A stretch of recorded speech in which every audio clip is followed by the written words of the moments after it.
Special event alert.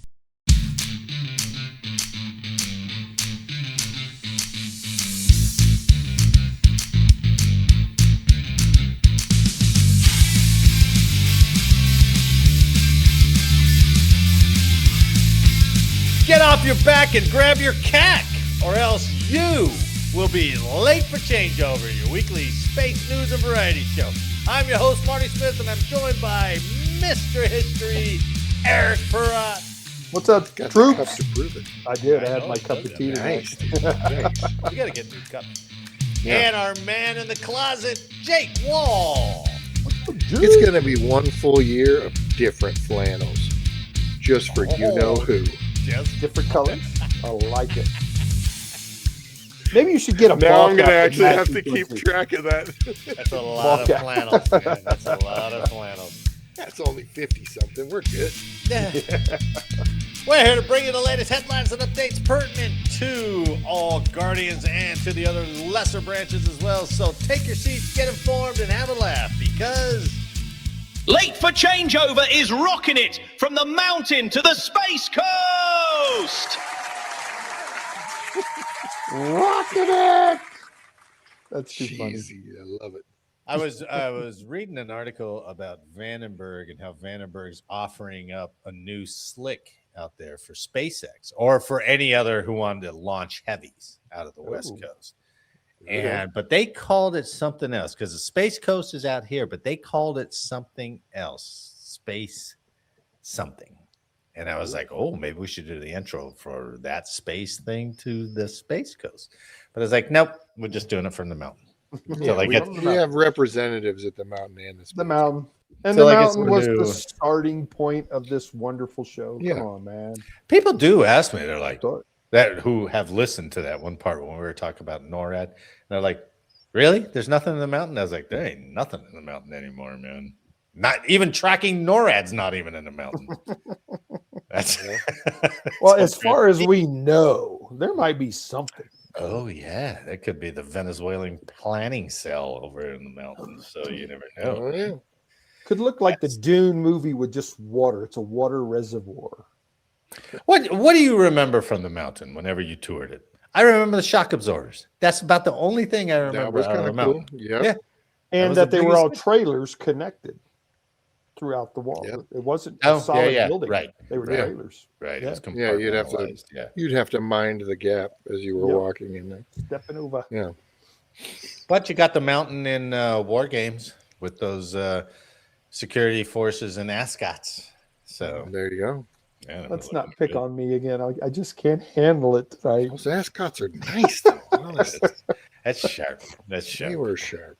But you know man. how nasty those are. I mean, how many clean ascots can you really have, right? Mm. That are pressed like that? Yeah, that are pressed. 4 at max. That was funny. Maybe if you're When I was lucky. in Stinger in Korea, we had a dining in. Yeah. You guys remember the?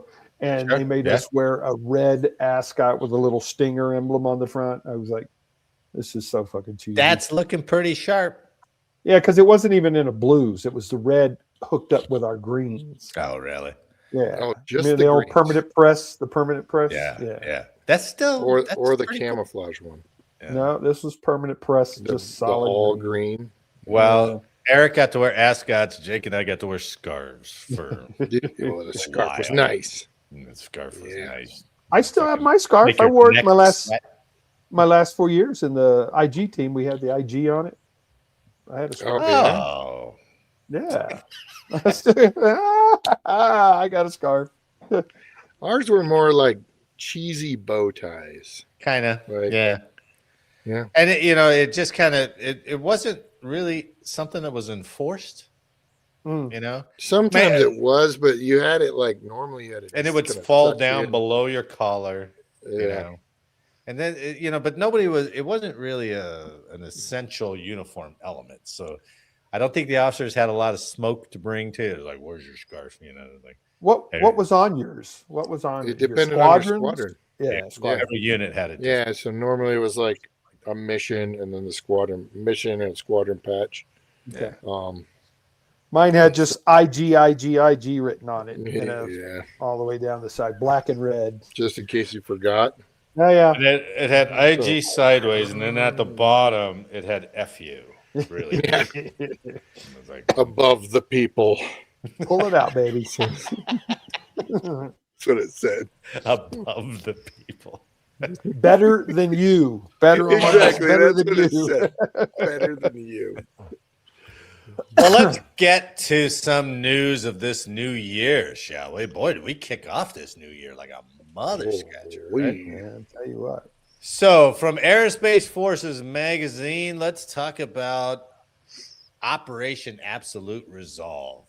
You know, well, I mean, we're not a timely news program here, but they used so much air and space in this thing. I figured this article came up and talked about who was who, where'd they pull all these assets, and then it doesn't really tell everything about where they pulled them from, but it blows your mind about how much we coordinated in this thing, right? Well, thank God it was only a law enforcement operation. That's correct. He broke the law, just Thank like God. I do remember with what was the Panama one? What was that damn one? Just cause. Just Cause, right? I remember when we went to Just Cause. This is the difference in the country, right? So I remember we were going down there, and then the radio was playing like Smuggler's Blues and shit like that on the radio, and I was like, "Oh, very good. That was a good one, right?" But now it's all like, "No, I can't believe it. I can't believe it. You know, it's illegal. Whatever." You know. Yeah. U.S. military and law enforcement officials captured Venezuelan President Nicolás Maduro in a high-stakes military operation on January 3rd, a mission carried out by the Army's Delta Force and supported by extensive American air power. More than 150 aircraft, including bombers, fighters, intel, recon, surveillance, and rotary wing aircraft, supported Operation Absolute Resolve, according to Air Force General Dan Kane. Raisin Kane, chairman of the Joint Chiefs of Staff. Yeah. All right. Participating aircraft included B-1B Lancers, F-22 Raptors, F-35 Lightning IIs, and FA-18 Super Hornets, EA-18 Growlers, E-2 Hawkeyes. Now this is where all the support guys get all short shrift. Various intel, surveillance, and recon aircraft, and numerous drones. Helicopters. Helicopters from the Army's elite 160th SOAR Special Operations Aviation Regiment descended on Maduro's location. General Kane said, as the force began to approach Caracas, the joint air component began dismantling and disabling the air defense systems in Venezuela, employing weapons to ensure the safe passage of the helicopters into the target area. Well, that's a pretty benign way to say we took out every Russian gun that was aimed at us, right? That we knew where it was at, because they weren't expecting an attack. So it wasn't like those sites were active looking for us. I didn't even know something had happened until I saw, like, I was watching YouTube and they had a little blurb of Trump's speech. And I was like, what the hell did we do? I don't even know we did anything. Crazy. U.S. Space Command, U.S. Cyber Command, and intel agencies, including the CIA, NSA, and the NGIA, National Geospatial Intelligence Agency, participated in the effort. The mission included knocking out electricity in the capital. That's an interesting sentence, too, right? I mean, knocking out electricity. They got brownouts anyway. It couldn't have been that hard anyway, right? Well, and they already said, too, there were human intelligence sources on the ground prior. A lot of human intelligence. Yeah. Human was running around. Just turn this switch off. The U.S. forces deployed for the operation included 12 F-22s from Joint Base Langley Eustis. Publicly available imagery shows Air Force F-22s are on site at Roosevelt Roads Naval Station, Puerto Rico, alongside the Vermont Air National Guard F-35As, a unit that specializes in suppression of enemy air defenses, U.S. Marine Corps F-35Bs, and other U.S. military aircraft. During the Trump administration's buildup of military might in Latin America, The U.S. has also been using air bases elsewhere in Puerto Rico, the U.S. Virgin Islands, the Dominican Republic, El Salvador, and other locations in the region, including the USS Gerald Ford aircraft carrier and the USS Iwo Jima, as well as bases in the continental U.S. So it was more than just drugs, I'm thinking. They're like, get us in on that mission. And they're like, okay, you can send 2. That's exactly what it sounds like. We're essential in this. Right. You know what we All right, do? fine. Nope. Yeah, all right. That's right. Do a Well, flight. you let him in. You let him come in. Right. Can't we play? Okay, fine, dude. And, the guy's all pissed off. He's like, oh, I can't believe we're not involved. And the drum guy's walking by him. He's like, sucks for you. Whatever. The CIA flew the drones for him anyway. Yeah, try. True. Yeah. The Sure, B-1 bombers, appear to have originated from Dice Air Force Base, Texas. What appears to be a secretive RQ-170 Sentinel, a stealthy flying wing surveillance drone, was also spotted over Venezuela in videos posted on social media. Kane said U.S. aircraft deployed from 20 different locations in the Western Hemisphere, 20 on land and at sea during the operation. The operation occurred on a notable day in history, the 36th anniversary of the U.S. capture of Panamanian strongman Manuel Noriega during Operation Just Cause, in which U.S. forces invaded Panama to topple its drug-running dictator. They did it on the same day. Sounds familiar. Woo. I'm telling you, man. I'll whatever your thoughts are of Trump, he's got all those goofy little details. It's like, what day are we doing this? We're doing it on the 2nd, sir. He's like, in the 3rd. It is like, okay, we're doing it on the 3rd, sir. Just to stick it a little bit more, man. It's always one more jab. Mm-hmm. Well, and I think too, no matter what goes down in history about Trump, you're going to see that was one active 4-year period of him doing That's true. a lot. He wasn't like going out to the golf course and just hanging out and playing golf all week long. Good point. Yeah. Good point. He takes a few trips, but meanwhile, we're coming up with shit to blow up, tear up, take over, run over. And if that is the case, if we are shifting to our own hemisphere, all those divisions are like, all our shit's tan. And they're like, yeah, we got to paint them back. We got to paint it all back. Get those jungle boots back. Get rid of that desert stuff. New uniform. I got to go back. Somebody's cousin's got a uniform company. Yeah. Oh, yeah. Rip stops, baby. I love that uniform. Let's go. I was thinking, if you think about the United States now, maybe the Mongols and maybe the Greeks, but has there been any other army besides those two who have fought in more different environments than the U.S. has fought? If you think about it, I mean, just because of pure mobility, right? Right. Yeah. I mean, they didn't have that opportunity back there, but yeah. But I mean, we've been all over Europe, right? We've been in the winters of Korea, Pacific. the heat of Vietnam, the Pacific, Yeah, Mexico, The Caribbean, Grenada, campaign. Panama.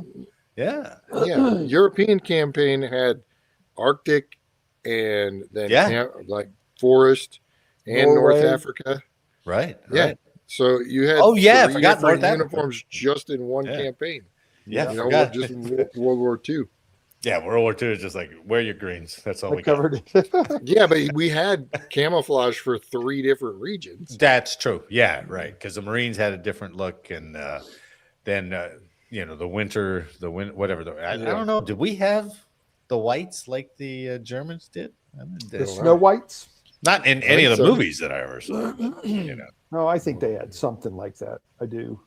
Now I know, like the Battle of the Bulge guys, they had a sweater, they had a fucking shirt, they had a freaking long coat. It was all layered. But it's amazing what you can do when you get air superiority. Oh, big time. Yeah, I mean, my God. I can't. I heard a chief talk one time. It was a pretty good point. He said we haven't had ground forces attacked since, I don't know, the 50s or something like that. Attacked by the air. And you're like, whoa. Yeah. Let's not give anybody any ideas, man. Well, I don't know. It's all going to be kamikaze drones now, man. Yeah. Do you guys ever think about our coastline on the east and west coast going, oh, how vulnerable are we? Yes. It's not like we have air defenses sitting out, right? Everything's going to be based we don't on have air overhead defenses or imagery. anything like that, Right. do we? Yeah. Scud in a tub, man. I can just launch that shit right off the coast. Yeah. Yep. So all our assets are overhead imagery, hopefully early detection kind of things. Well, our worst satellites are watching the U.S. That's helpful. So if that helps. That makes me feel really good about being in the middle of the United States. If there's a missile war, Oh, I know. We're one of the No, first targets. we've already threatened, conceded. Yeah. Yeah. It's like, all right, yeah. start preparing. Can you imagine the damage they would do to space assets and Oh. everything if Colorado Was was it? gone? God. Right. Yeah, because we don't have a whole lot of alternate stuff out there. Nope. There was an interesting article this week about how SpaceX was lowering their altitude of their LEO birds, their Starlinks, lowering it by like 50 kilometers or something like that. Whoa. Part of that was due to some 11-year sunstorm. Coming up. Yeah, it was pretty interesting. Yeah. But I thought it would be too much for our collective group here. I'm good with it. I mean, you're like, Yeah. or Jake goes, I'm frozen. Yeah. Run away.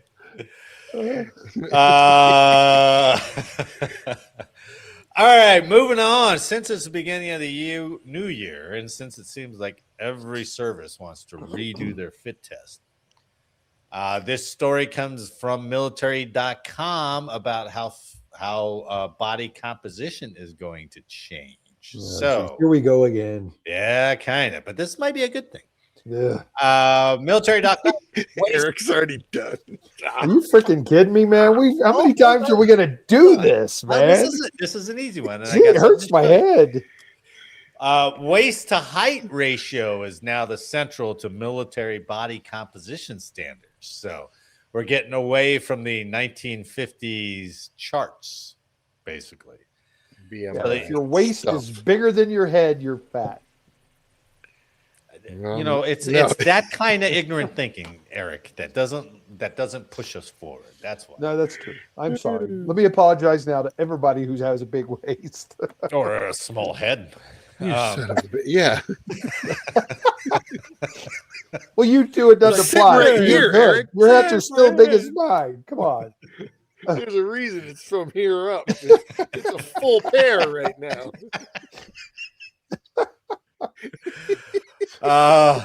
The U.S. military has officially moved away from long-standing height and weight tables and a traditional tape test in favor of a waist to height ratio as a primary body composition standard for service members.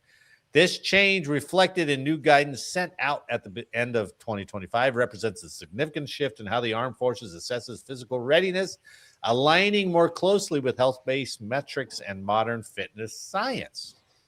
So, no longer those stupid charts where I was never tall enough, right? Yeah. And you know, I was overweight from that in high school because I think like being 5'8", you could only be like 160 pounds. I was like, Yeah, it was the body weight BMI, right? Yeah, BMI, right? Yep. BMI, or else you had to go to tape test. I would just be like, I just zoom right to the tape. Walk to the tape test. Yeah. Yeah, me too.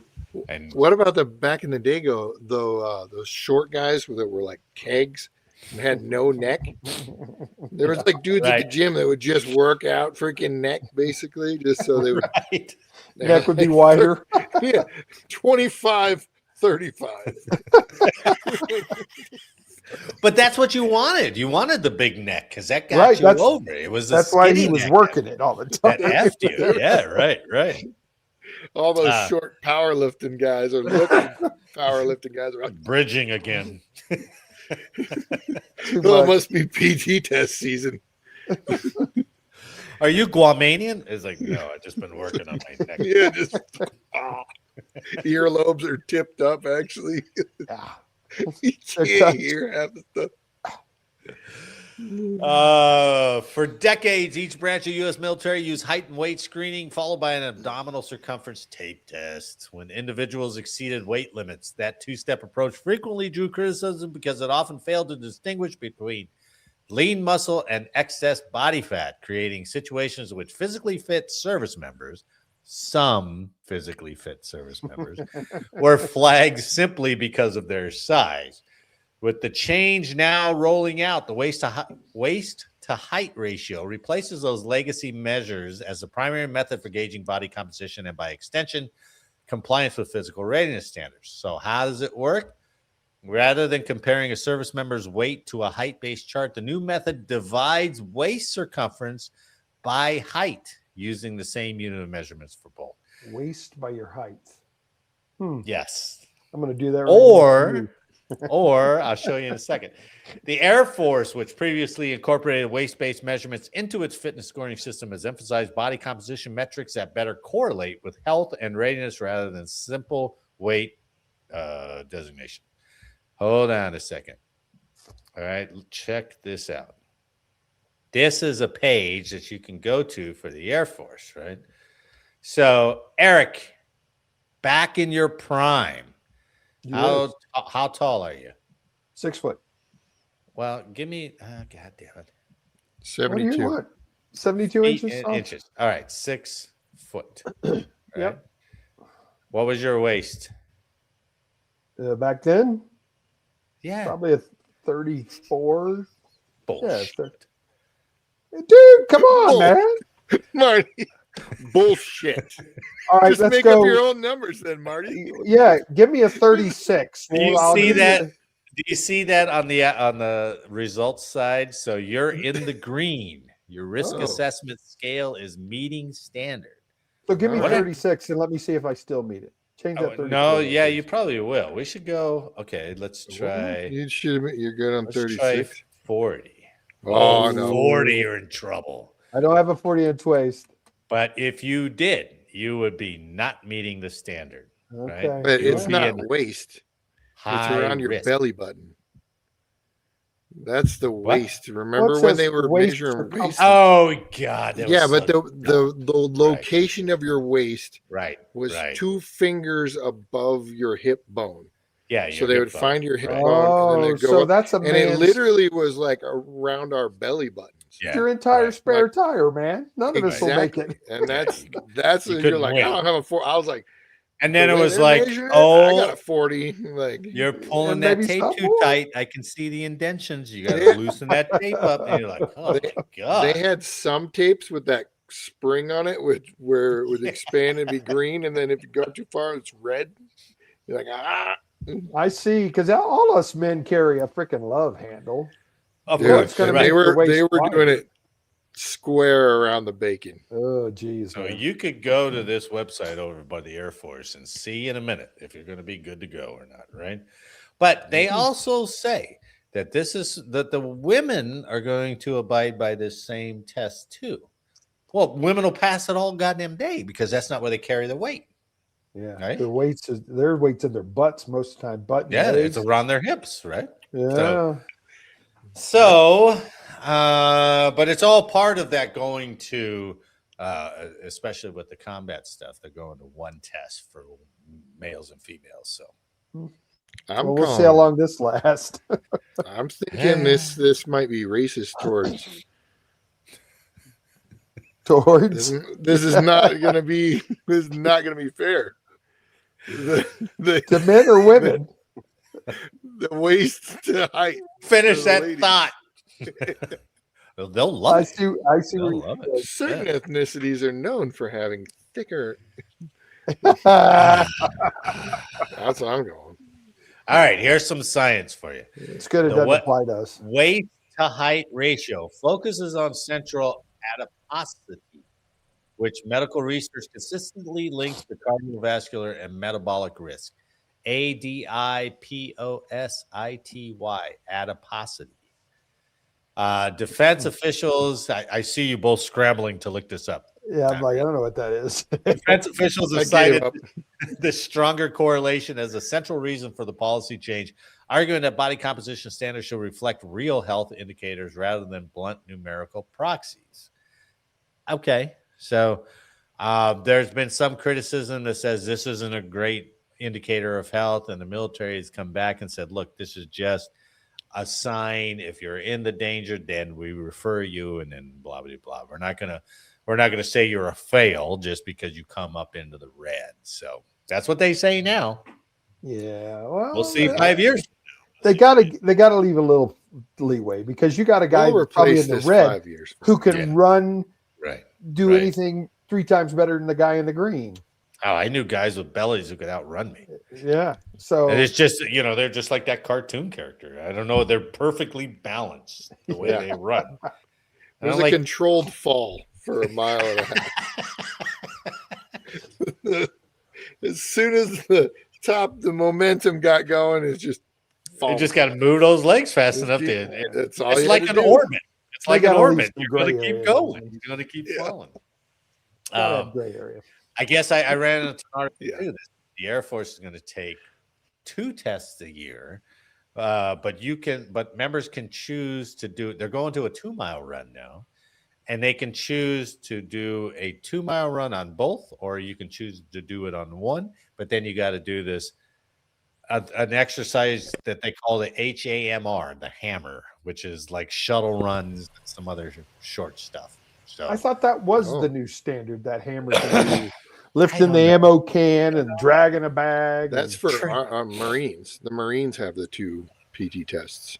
yeah, Okay. that's right. Like a combat test and a regular test. So this Yeah. this weight height ratio won't apply to them.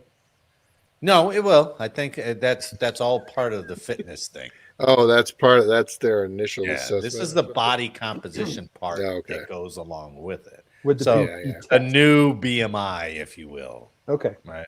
All right. I guess that's the way I read it. So I don't Hmm. know. We'll do it. We'll do a story in March about how they've trashed this. they've And gone- moving on Yeah, to the next exactly. thing. Yeah. Exactly. Right. So, I mean, that's great because those charts were terrible. I'd never met them, and anybody short never met them. So, I'm glad they're at least thinking about it. Now we'll see how that, them proposing it way up here. We'll see what the execution is way down here. And they're like, you're in the red, fail, next. Well, Like, the weight management card that had all your tape, 6.5. Yeah. Oh, The Every three, time- the 3 tapes that you Yeah, had to I'd do. go to my new squadron or something, and I'd get a call from the order room. Commander wants to see you, because he would evaluate all these freaking guys that have been wavered based on being taped. Yeah. So I'm Yeah, like, yeah. yes, sir. And he goes, okay, get out of my office. He just looked at me twice. He didn't say nothing to me. Get out of here. All right, thanks. Yeah.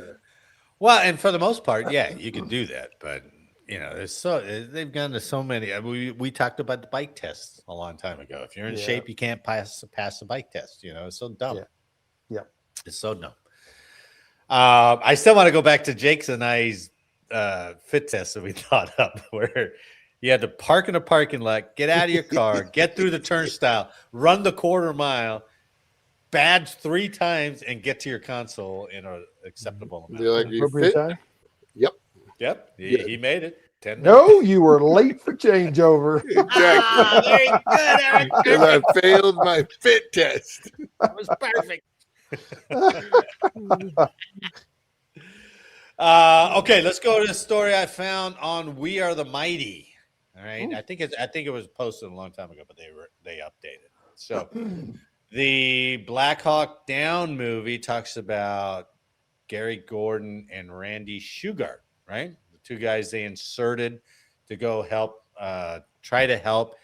What was it? Downed Chief helicopter. Officer Michael Durant. Yes.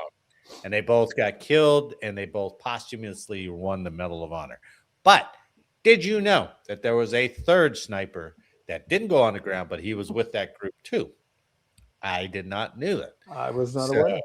I wasn't either. Apparently, Jake saw him all the time. So All the time. All the time. I just remember that part in the movie.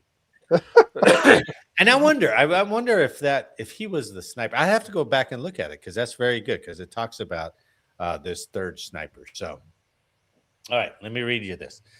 On October 3rd, 93, Army Rangers, crew members of the 160th SOAR, Delta Force, Navy SEAL, along with Air Force pararescuemen and combat controllers, collectively known as Task Force Ranger, engaged Somali fighters in the Battle of Mogadishu. All right, it was part of Operation Gothic Serpent. Haven't we talked about Gothic Serpent before? That's a good name, though. 160th SOAR is doing They're- a lot of freaking Yeah, man. anything that's everywhere, named an guys. operation. They're like, oh yeah, we're good. Oh, yeah. We had the 160th with us. Operation. Yep, sounds Yeah, good. that's us. You know what would be interesting is to find out what is the process for them to get assigned to 160th. Oh man, Right? It can't be just like, oh, hey, it was on my dream seat and I'm going. No, it's some They've kind of got it. operational requirement, man. I'm sure. I would love Yeah. to see if they had like a Top Gun screening for 160th SOAR. for It's like, helicopter pilots. fly through those buildings, right? Sideways. Yeah, because what was that In the unit dark. called? Didn't they have some kind of special name too? Daggers. The Night night Hawks, night Night stalkers. Night Stalkers. stalkers. That's Yeah, right. I think it was the night stalkers, right? So that, and I'm sure there are different squadrons in the 160th. They're all they're army. I don't know. Yeah, They're I don't Army. know. But I'm going to do So- some research. See how you Yeah. get into it, right? Yeah, So, like we talked about, Master Sergeant Gary Gordon, Sergeant First Class Randy Shugart, both snipers went down. There was a third sniper. Obviously, the film didn't have it. I think the book had him in there, but I'm not sure how extensively. So here is his story. The 2001 film Black Hawk Down famously depicts Gordon Shugart's last stand at the crash site, but the movie overlooks the third Delta sniper who was aboard Super 6-2, Sergeant First Class Brad Holling. Before Gordon's request to secure the crash site was approved, one of Super 6-2's crew chiefs was shot through the hands. God damn, the amount of enemy fire they face is just crazy. Ridiculous. Yep. Holling provided aid and took over the minigun to maintain the Black Hawk's aerial fire support. When Gordon and Shugart fast roped down, he remained aboard Super 6-2 to man the gun. It wasn't long before that helicopter was also struck by an RPG, one that severed Holling's left leg. Dang, man. I know. Jeez. Using another soldier's belt and a screwdriver, Holling improvised a tourniquet to stop the bleeding. When Super 6-2 returned to base, Holling was brought to medical with the other wounded from the mission. A doctor examined Holling's leg and informed him that it might have to be amputated. Well, it was. But despite losing his leg and his sniper teammates, Holling was determined to stay in the Army on active duty. While receiving treatment at Walter Reed, a medic was adamant that Holling's status was an above-the-knee amputee would prevent him from running and swimming, let alone returning to duty. Motivated by the medic's doubt, Holling pursued physical therapy, and just a year and a half later, he was running, swimming, climbing, and skiing. He even regained his airborne status. Wow. However, a few years later, the question was asked about Holling remaining on active duty, and at that time, above-the-knee amputees were not allowed to continue serving. Taking up another fight for his own service, Holling appealed his fitness for service all the way up to then chairman of the Joint Chiefs of Staff, General John Shalikashvili. Holling had met the chairman after the Battle of Mogadishu, the general endorsed him with the chairman's endorsement. Holling stayed on active duty until his retirement in 2000 at the rank of sergeant major. Moreover, the decision set a precedent that allows amputees to continue serving under the continuation of active duty program. Now listen to this. The guy still didn't stop. Holling became a scuba trained and earned a graduate certificate in prosthetics. In prosthetics. He was working at a prosthetic facility on Long Island when the terror attacks on 9/11 happened. Wanting to support the military response, Holling returned to Fort Bragg as a training contractor, and as of November 2023, he still works there. Holling and his wife, cool. That's not all. Holling and his wife, Jessica, a retired there's Army more. colonel. Yeah, wait, there's more. Later founded B-Hawk, the Brad Holling American Whiskey Company. The Sergeant's Valor Gratitude Tribute Series honors extraordinary service with stories reflected at the Distilleries Museum, the Gratitude Room. So let me show you Brad Halling. That's him, obviously, in Mogadishu before the operation. So this was him jumping with his above-the-knee prosthetic. Wow. I know. Good Lord, man. And this is the guy's whiskey, Sergeant's Valor. So I don't know, I don't know how many batches he makes of that stuff, or if it's a special batch only. I want to get a bottle of that, man. That's awesome. It looks good. We should I'll find out where we can get it. Right? And he's got awesome. rye, bourbon, and whiskey, I guess. So, Hell but everybody starts a whiskey company. Why don't we start a whiskey company? Maybe that's what we should do. It's too much work. It wouldn't go well. You got to play the long game, age it for 5 years. Now you got to find barrels. Yeah. Well, then why don't we start coffee? Everybody has fucking coffee, man. Some Black old Rifle's GI got that coffee, locked man. down. That's true. That's true. I got a Think cease and about desist that. from them from the last article. Black Rifle. I wish we did. That would be something to talk about. Yeah. Too much, man. So that was cool. I never knew about Brad Halling, and Jesus, he got tore up too. That story is amazing. That's an amazing cool. story. Pretty amazing. Cool. So anyway, Jake, I want you to judge our two stories since you were unprepared tonight. Oh, here we go. You had to call it out. You got to decide. Couldn't have just. Oh no, we're calling you out. I'm not going to wait till the year end. I'm calling you. You must do your work. The worst host. The worst co-host. Well, no, wait. But I have a use for you. So you're going to judge which one of these stories is better, right? Is there a I don't know. requirement? Guess who's already losing? Which one is more entertaining? Which one's been more of a dick bite? More Which one entertaining. Okay. I see how this is going to go. Eric wins. Thank you. Good night. Have a good day. All right. Thanks for joining us, Jake. I appreciate it. End up. Oh, you fucker. If we could play the music, I would. Oh, that would be awesome. All right, Eric, what's your unheralded history for this week? So mine is, it's getting harder and harder to find a good story, but this I thought was really good. And I beg to differ. There's it's within, shut up. It's my But turn. if you're only looking 15 minutes before you come on, then. Jake, Just like excuses for I'm changeover. petitioning the judge to keep my partner, my collaborator over there out of the way. Keep him off.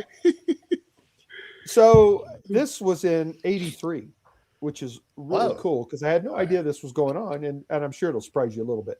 So I want to think back World War II when the friggin' Germans had that Gustav gun. Oh, remember the Gustav gun? Right. Big guns, trying to make it mobile. It was on a radar. Yeah. So this is sort of along those lines, but I didn't know we had such a story with it, man. So let me give you some down and dirty real quick.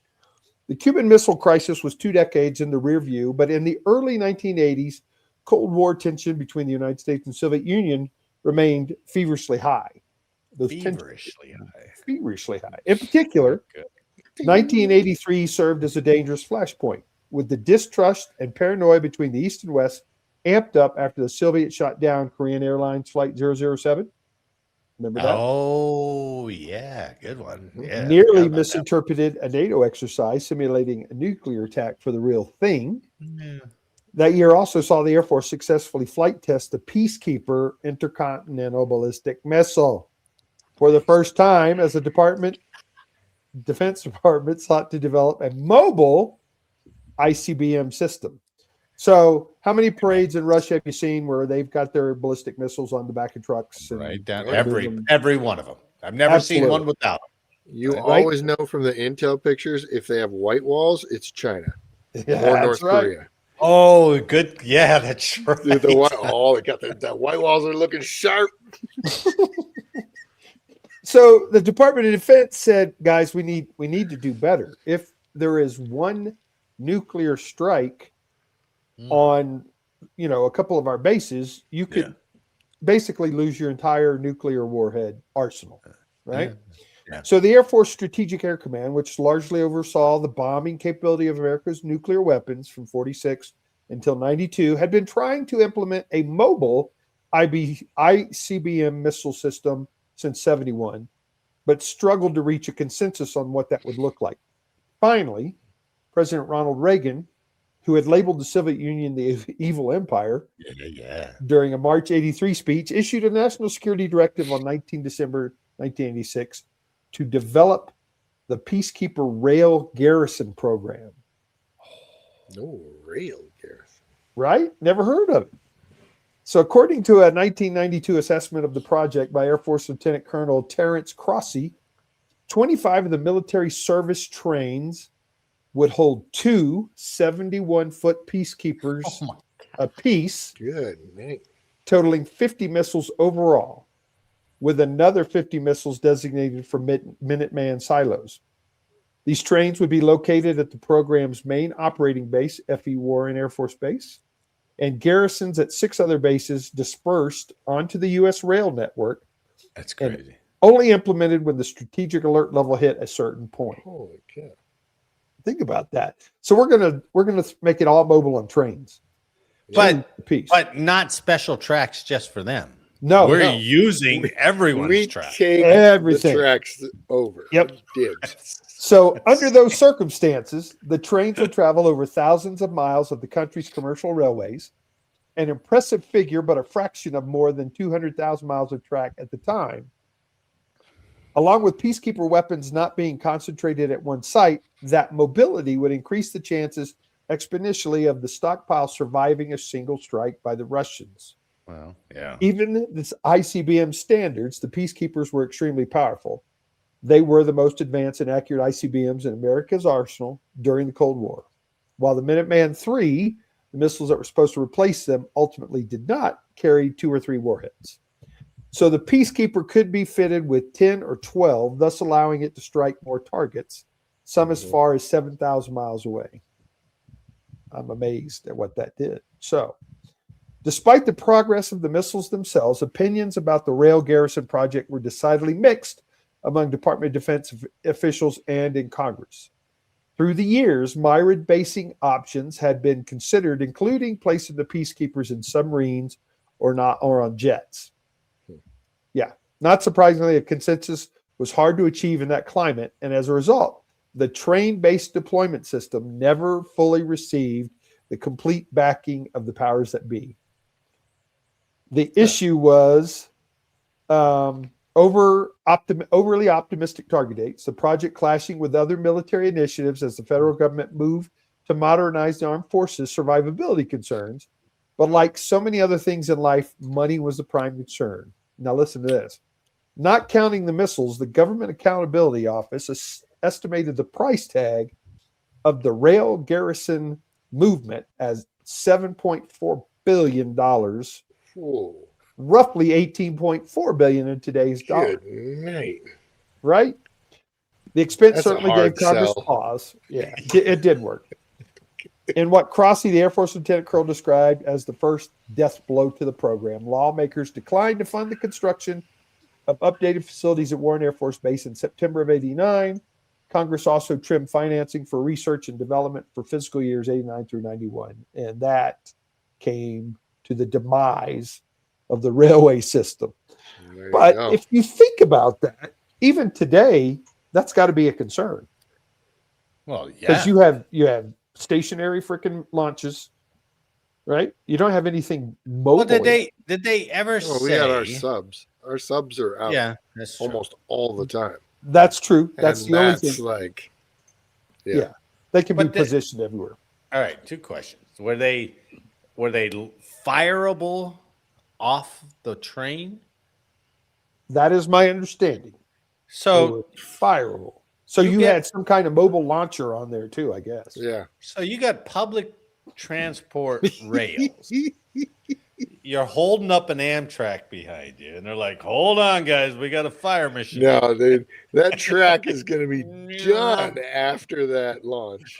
Well, yeah. And think about it though. It was also based on the alert status. Were we threatened? Were we going to war? Yeah, fair enough. That's when good. that would go Fair out. It wasn't enough. something that was Not a good on the time list. to travel during No. DEFCON 5. No.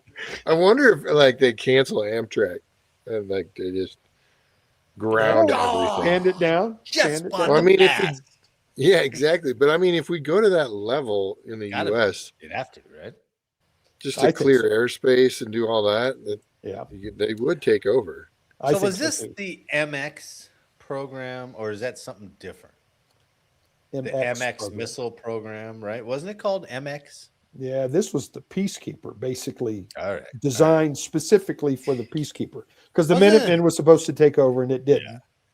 Yeah. Wasn't the movie Broken Arrow on a train?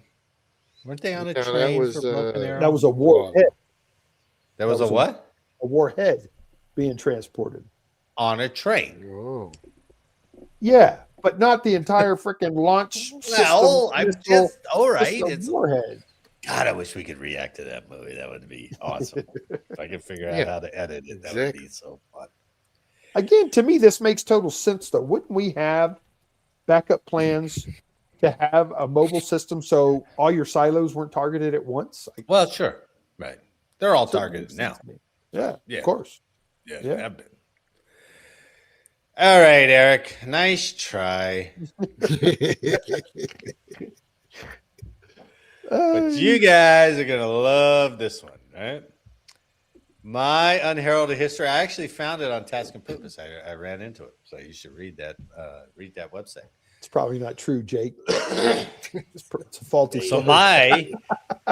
my unheralded history is when the military tried to give soldiers personal flying platforms. Flying platforms, right? So for decades, the United States military has dreamed of developing jetpacks to ferry troops around. Personalized flying machines could turn an infantryman into an airborne fighter. But alongside rocket-propelled soldiers, the U.S. military also once gave personal vertical takeoff and landing machines a shot. Oh, I'll show you just so you know what It sounds like we've already covered this article. No way. Look at that. Oh, look at that. Look at that, baby. I do not That's a recall gig- seeing that thing. That's a gigantic fan underneath them, an 8-foot fan underneath them.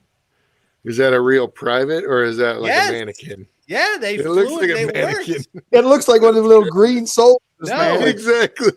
It's, They got that from the BX, the PX.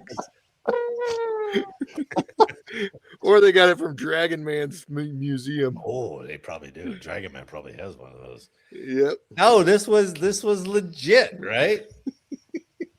So they are better described and are classified as flying platforms. Soldiers would stand on a small platform, which itself was over a large fan that would generate lift and get troops airborne. Steering itself would actually be simple. Soldiers would lean, tilting the platform and directing it where they wanted to go, like a surfboard or like That's a where the- skateboard. The paramotor came, the guys that have I'm it on their telling back, you, the kites. the golden age of ridiculous suggestions and pursuits was Yeah. the 50s, man. It was the 1950s. Were just do it, go try it. Go for it. In the I think mid today's 90s, equivalent though would be like SPs on scooters with knobby tires. Just like Segways, man. yeah, a bunch of lime scooters. Like, and a reflective vest so you can be Oh, safe. Gotta be safe. for sure. Buckle up the helmet. Okay, go. Buckle up the helmet. Once again, I'm being violated. Yes, you are. In the mid 1950s, and that wasn't for me. Who started that? That was the judge. In the mid 1950s, the Office of Naval Research and a joint project with the Army began to see if flying platforms would be both feasible and practical. And it turns out the personal VTOL machines worked. Troops did fly on them. In 1950, the Army began its flying platform projects, contracting with Hiller Aircraft. The 1031A1 flying platform was developed. It stood 7 feet tall with an 8-foot in diameter platform with the fan almost as wide. With 2 engines, it could hit a top speed of 16 miles per hour. All right. Strap in, boys. How'd you like to be a test pilot on that? No. It's got a railing. I No. don't know what you guys are bitching about. Hey, what do you want? He's got a railing and he's got an all metal helmet with a little tiny bit of leather. Yeah, you're gonna be fine. Fine. You're gonna be fine. And You take can your shoot that helmet. take your It's not gun up gonna there. work. Take your gun up there. See if you can hit anything. Look Take your at gun that. up That's there. insane, man. Oh, But look how calm he is. Or maybe Yeah, that was oh. just he's frozen solid with fear. I don't know. That's because man. it's a PX mannequin, man. It's fake. Hey, if we could fake the moon landing, we could fake the flying plane. you know, it's funny Absolutely. that they don't have like a barrier around him. You just shoot up there. and Why? hit him. It's war, Eric. It's war. You don't need a barrier. You're going to war, right? I No can concealed fly. government, I just- don't need this. I can go higher. The You flying got a railing. platforms, the Again. flying platforms were meant to be stable enough and easy enough to control. The soldiers on them could still aim and fire small arms while airborne, and then be a target for everybody you're flying. Absolutely. This Yeah. guy's like, where So are a they? Random, a Just random like every casing parachute goes is coming through. down, man. Yeah. Shoot at Some that moron casing's on the going through platform. and hitting the fan and then shooting shrapnel up at you every time you fire the brass. That was Awesome. brilliant thinking there. Photos from some of the tests of the 1031A1 show service members aiming and firing rifles while in the sky. These That's personal good. helicopters seem like science fiction concepts, but they came out of a major transformation within the military as they tried to deal with changing warfare, trying to get a technological edge that could help create the soldier of the future. Meanwhile, helicopters have proven incredibly useful during the Korean War for quick transportation and medical evacuation. To a modern eye, flying platforms would function the way the military today uses aerial drones as relatively small, fast recon vehicles, and probably loud as shit. No, yeah. right? Can you imagine how Big loud blowing that thing would fan. Because like I'm just going to take a quick see. Like a fan boat, man. be? Exactly, like two double-bladed fan. And And all there's the nowhere dust- to hide. They didn't put any armor on that thing. Yeah. It's just like Dust and dirt blowing up. Looks like a fire coming. Jesus. man. Aluminum piece of Ugh. shit railing. Just angle iron. Just hold on, boy. It'll be fine.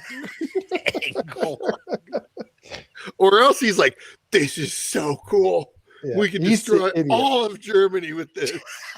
Check Like this he's out. just pumped about the technology. I'm going horizontal, boys. Let's go. What year was it, Marty? 1950s, man. The middle of Oh, it's late. 1950s. That's after so. the Germans. How many Yeah. people died during all these wacko Russians. experiences, man? It's fucking all constraints were off. You're just like, this is counteract the Russians, and they're like, oh, okay, go. Well, then you're good. Yeah. We're doing it now. Yeah, This is well, a war true. on terror. Yeah, It's a war that's on right. drugs. This is a war on this. Oh, Yeah. let's put all our money there. It's a war on. We don't have enough money, so okay, we can do that. Too. Oh, We did them. I- We did it for Pearl Harbor. It was good. It's scary, man. It's scary. Even though the flying platform did work, the military eventually soured on the idea. They weren't effective enough or fast enough to be practical in the field.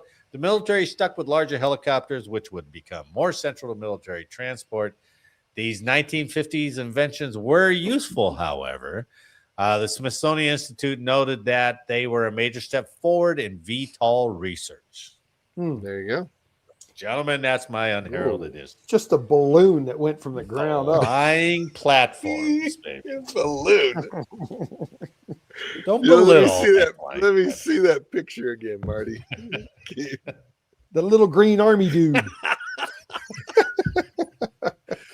There's a big thumb that they cut out of that picture because it's a little model. But That is so 8-foot awesome. fan, man. 8-foot fan. And then You they can only they cut- stand within that one little area, or else you just get How off much- balance and topple. How much could you really control it just by leaning? You know? Man, that's Oh, scary. yeah, to think you'd get that some that's momentum work. going, but then you have to run quick to the other side to like, oh shit. No, you don't even get all that area. Look at how tight that area is. Yeah, that's around true. here. The Yeah, safety bar. He he's can't a move rocket. anywhere other than that. They're shooting at me and this thing won't go. That dude was pretty brave, whoever it was, to win up Yeah, that it damn was. thing, Yeah, that's man. pretty cool. Yep. Yeah. Crazy. I mean, there's no like safety harness. He's not clicked in. Yeah, not a anywhere. parachute or anything either. Ugh, No, they good. That's fall crazy. from 30 feet. They got Ah! an old timey fire crew underneath with a sheet. Jump if you need to. 8 guys running around underneath him. Come on, let's go. The whole time, just getting blown around. Like, their hats are gone. Their shirts. Like, I can't see him anymore. it's your turn to open your eyes. My God. He's still over us. I can feel the fin. All right, I may Oh have my to God. concede tonight's history to Marty Oh, on that's this one. too damn That was funny. a good Isn't it? one. That's insane. That's That a is good insane. Far-fetched. And there was a joint program with the Army and the Navy. I don't know what the Navy was going to do with those things, but Ship to It ship. looks awesome, but man, I mean, that's it would scare the shit out of you if you had like yeah. 5 of those guys coming at you. You know, mount a Machine gun. 50 cal on that whole, thing. yeah, That would be whole like, wing of whoa, what is going on? Yeah, like- and they're like, hey guys, we got this thing called a helicopter. We can put guns on. And they're like, oh yeah, that's a much better idea. Let's go. that's And cool. drones now. I'm Yeah, like, I ain't putting my ass on there. That's So, awesome. Yeah, yeah. You don't even have to say I'm a winner. That's okay. Oh, you are definitely the winner on that I one. know. Reluctantly, I But even have to definitely the concede it. He's the Yeah. winner. There was. Let's keep going with it. Jake, when are you going to come back? You're gone for a couple weeks, right? no, I'm here now for a while. Oh, so I'm good. okay. All right, good. You still Well- working? So yeah, our trip just got pushed to February. Oh, it did. Okay. Yeah. Okay. So Right Or before whenever, they. I don't know. Yeah. Well, that's you cool. know. All right. I hear that dead silence. That must mean Yeah. that we're at end up. and that. There it is. Wrap it up, Marty. Gee. Let's go. I thought you had like 10 minutes of freaking band music and all these. Well, other things. I got a new console for Christmas, and I haven't been able to try it out yet. But it's got like 8 audio inputs, so I can get ready for that. This is going to be You're cool. gonna make noises like sound effects. Doo-doo-doo-doo. Eric, the first couple of times he's like, "Oh," Oh yeah, that's a good one. I'm gonna put that one. and it like by the time he finds the noise, it's gonna be mid-sentence for us. It'll be that Give us a quiet pause. silence going, He's like, what was that? "Fuck," and then he's gonna go, "Fuck, I missed it." Fuck you for saying that but you're probably right. Because I've got 3 buttons here, and it's taken me a year to figure out what's on. And when to press them. Exactly. I know. Exactly. I'm a one-man show here. I give you credit, Marty. I'll give Oh, you credit. We'll give you a little I've credit. grown this show up to 118 subscribers. And probably hell yeah, dude. 90 of those are like, I subscribe to that shit? I don't even know Yeah. I That's subscribe to that shit anymore. Yeah. So, It's funny. on behalf of all of us here, I'd like to thank you for listening today. Please like, share, subscribe, and let us know how we did in the comments, Ted. And make sure next week that you are not. Take 4 changeover. Gentlemen, it's good to Nice. see you. Thanks for the week. And to everyone listening and watching, thanks for watching and listening. We'll see you next week. Peace. Hey, the new haircut looking sharp there. Thank you, brother. Nice. I'm I'm back. sure all 118 fans would We're be going to comment. are Oh, it's appreciative, so much yeah. better. They're going They're to like, shave. "Oh." They're going to be like, they're going to share this guy's post. Look Yeah. at the guy's guy. back. My mom's gonna become a groupie now. She's gonna actually subscribe. She just likes my OnlyFans, so she thought she'd join. Yeah. Mr. History. She was embroidering that when I was out there in a pillow. Mr. History. Nice. Mother, what are you doing? I have hidden talents that you're not aware of, obviously. She had a full calendar of you. I had Oh. no idea that was even in your merch store. You can get that off Come the list. on, Eric. There, baby. That's nice. Man's got to make a living, you know. Well, you're off to a bang in 2026. Right on. Literally. There you go. Thanks, guys. We'll see you next week. See All ya. right, fellas. Later.